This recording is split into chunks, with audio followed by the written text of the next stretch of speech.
Yeah, and look, what I'm afraid is that we're about to wind ourselves back up. You'll remember we talked when we were in the middle of the currency wars, and everybody was upset that China was devaluing and trying to kind of export their way out of any problems that they were having.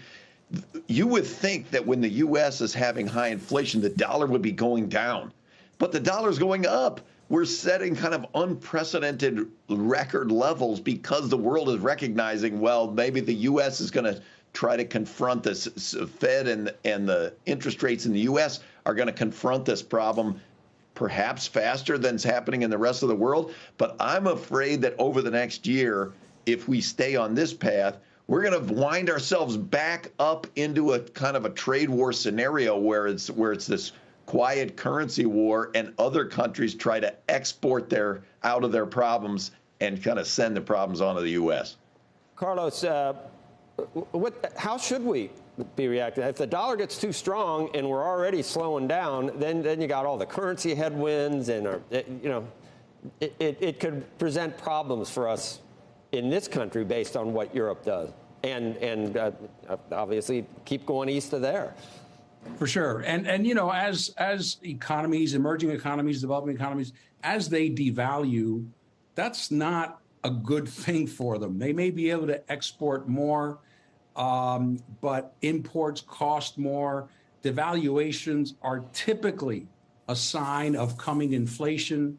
So right now we're in a bit of a strange spot because of interest rates being so similar and the U.S. going up. But emerging markets are not going to fare wear heel. This is not a good story. Devaluing your currency just going to cause inflation, and it's just going to keep them in a spiral. And it's easier for them to hit a higher rate of inflation than it is for us.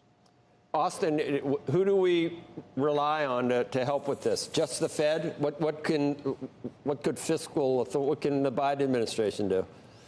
Yeah, I've been saying I don't think there's a lot they can do. And if you were kind of in the mindset that it's fiscal stimulus that caused this, the timing doesn't really work because the fiscal stimulus, as you know, is totally winding off. So everything matters is kind of the delta from last year.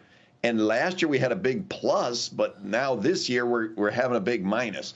So I think the Fed's got to act, but for whatever component in your 1/3, 1/3, and 1/2 attribution, whatever component is coming from the supply side, if you get supply shocks, there's nothing the Fed can do. So the Fed's going to raise interest rates to try to slow the economy in the one thing that it can control, which is demand for interest rate sensitive sectors.